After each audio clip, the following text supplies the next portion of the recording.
Hello friends, I am your English teacher Professor Madhukar Gaikwad and you once again you are welcome in Vidyadan online English classes and we are learning voice and today we are going to learn passive voice of WH question.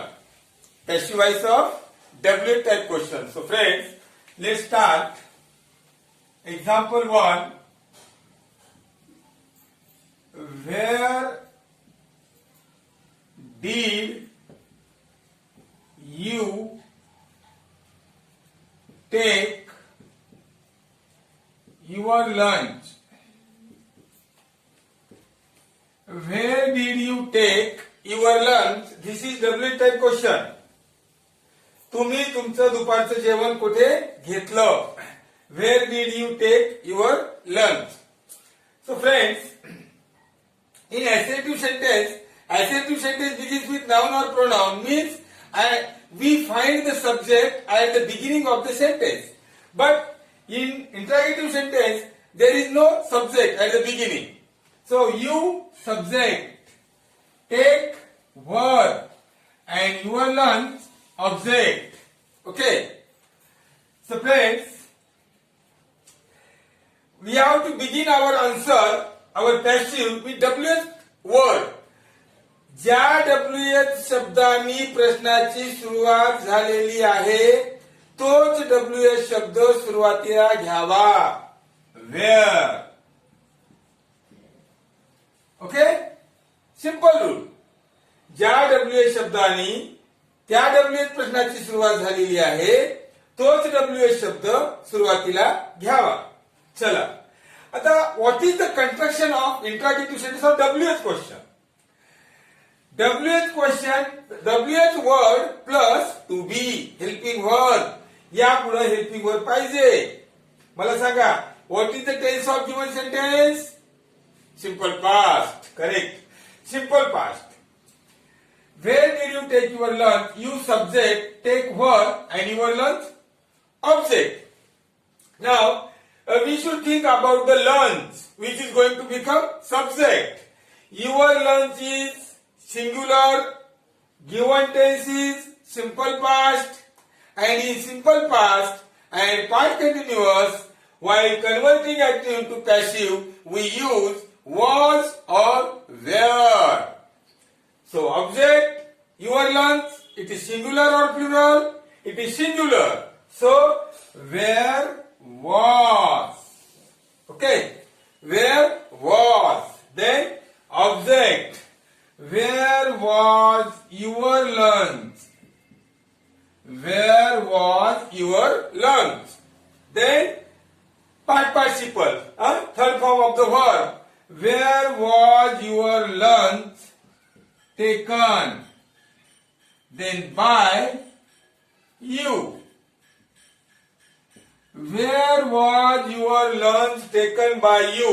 This is passive. So friends, let's make a rule. हा rule जर तुम्ही बाहेर केला मी आता दिलेला, अगोदर वाक्य समजून सांगितलेलं आहे, आता एक रूल देण्यात येईल. तो रूल आपण फॉलो करूया. सुरुवातीला काय घ्यायचंय? WH word. Okay, where. त्यानंतर काय घ्यायचंय? Helping verb. Okay, where was. Then object becomes subject. पण आपण आता याला ऑब्जेक्टच म्हणूया इथं. And you will never find this rule any book in Maharashtra. महाराष्ट्रातल्या कोणत्याही पुस्तकात तुम्हाला अशा प्रकारचा रूल सापडणार नाही. आपला ओन रूल आहे, आपला विद्यार्थ्यांचा हा रूल आहे. या ठिकाणी ऑब्जेक्ट बिकम सब्जेक्ट. काही लोक म्हणू शकतात इथं ऑब्जेक्ट कसा, पण आपण सरळ विद्यार्थ्यांना लक्षात यावं म्हणून इथं ऑब्जेक्ट लिहिलेलं आहे. WH plus helping verb plus object your lunch plus verb third form taken, then by and then subject. अर्थात त्यात हा सब्जेक्ट होत नाही, ते ऑब्जेक्ट होतो. पण सहज सोपं जावं या ठिकाणी म्हणून आपण इथले जशाला तसे शब्द घेतलेले आहेत. हे लक्षात घ्या. काय आपण इथे ऑब्जेक्टचा सब्जेक्ट होतो, सब्जेक्टचा ऑब्जेक्ट होतो, पण सहज सोप्या पद्धतीने सांगण्याचा मी प्रयत्न करत आहे.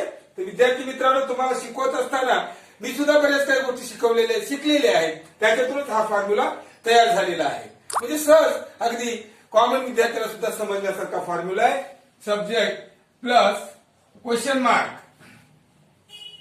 तर हे आपला आन्सर तयार झाला. हा फॉर्म्युला आपल्या आता समोरच या ठिकाणी तयार करण्यात आलेला आहे.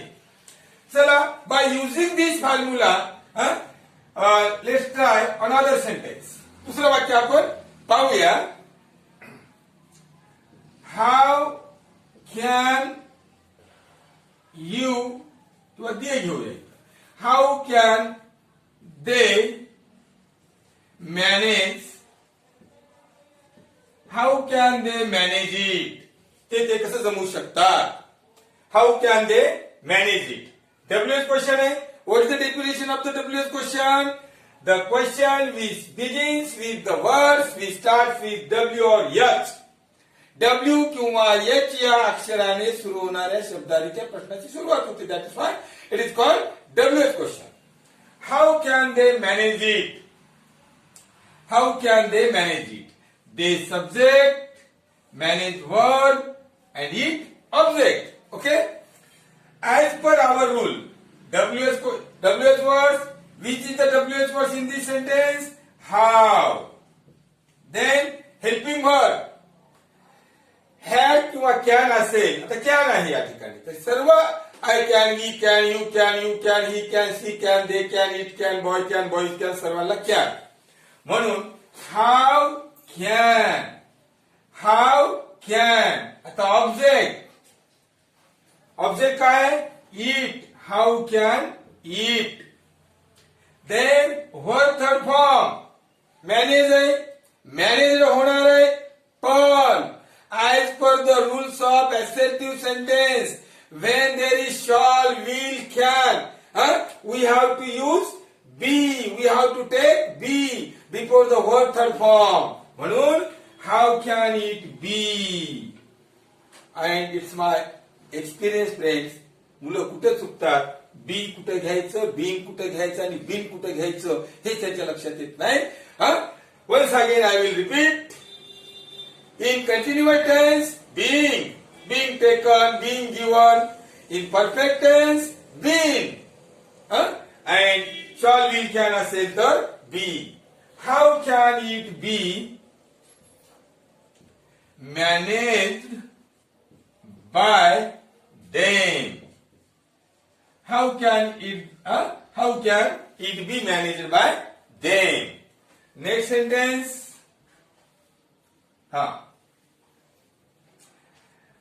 What are, hello, number 4.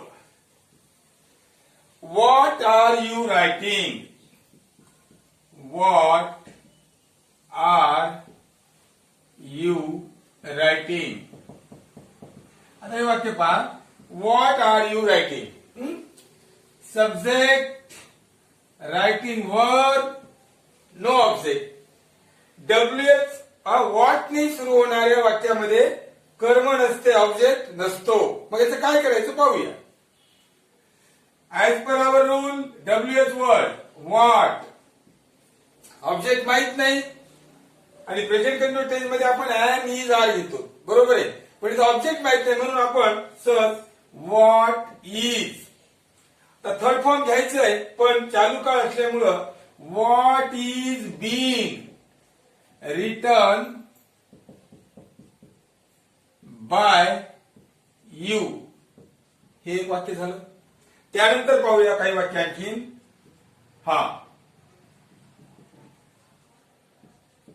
Whose face did you see? Whose face did you see? हे वाक्य नीट समजून घ्या. मराठीत काय होतं? Whose face did you see? तू कोणाचं तोंड बघलास, कोणाचं तोंड पाहिलास. Whose face did you see? आता बघा इथं you subject, she verb आणि आता इथं WH शब्द घ्यायचा आहे. अशा वेळी बऱ्याच वेळा विद्यार्थी गोंधळात पडतात. फक्त WH हुज शब्द हा सिंगल लाईन. मग या फेसचं काय करायचं? म्हणून हे लक्षात घ्या. हुज फेस हा WH वर्ड आहे म्हणून जशाला तसा हा हुज फेस सिंपल पास्ट आहे, एक क्वेश्चन आहे म्हणून whose face was seen by you. Okay, आणखी काय वाक्य पाहूया. विच किंवा दुसरं घेऊया. How many books do you want किंवा डू यू नीड.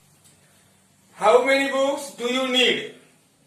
तर पहा, यू सब्जेक्ट नीड वर्ब आणि हाऊ मेनी बुक्स हा डब्ल्यू शब्द आहे म्हणून हाऊ मेनी बुक्स आणि क्वेश्चन आहे सिंपल प्रेझेंट आहे. How many books are needed by you. Next, who broke the bank? Who broke the bank? पहा, who broke the bank? तर वर्ब आहे, ऑब्जेक्ट आहे. वर्ब आहे, ऑब्जेक्ट आहे. who broke the bank? अशा वेळी बाय हुम करायचं. बाय हुम सिंपल पास्ट आहे. By whom was the bank broken. Okay, next,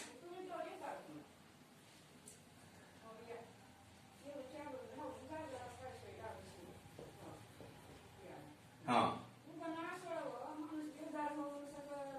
how will you call me? How will you call me? Subject, verb, object. How me object आहे त्याचं we होत आहे, sorry I होत आहे आणि आईला काय पाहिजे shawl. How shawl I be called by you. तर थोडक्यामध्ये आपण डब्ल्यूएच क्वेश्चन समजून घेण्याचा या ठिकाणी प्रयत्न केलेला आहे आणि यावरचे जे काही एक्सरसाइज वगैरे आहे टेक्स्च्युअल सेंटेन्सेस आहे ते सर्व घेण्यात येणार आहे. फक्त आपण आतापर्यंत किती वाक्य पाहिलेत आपण? Only 2 sentences, assertive sentence and WH sentence. 2च वाक्य आपण या लास्ट व्हिडिओ मध्ये पाहिलेले आहेत. Okay, we shall stop here. Bye bye, see you again. Okay.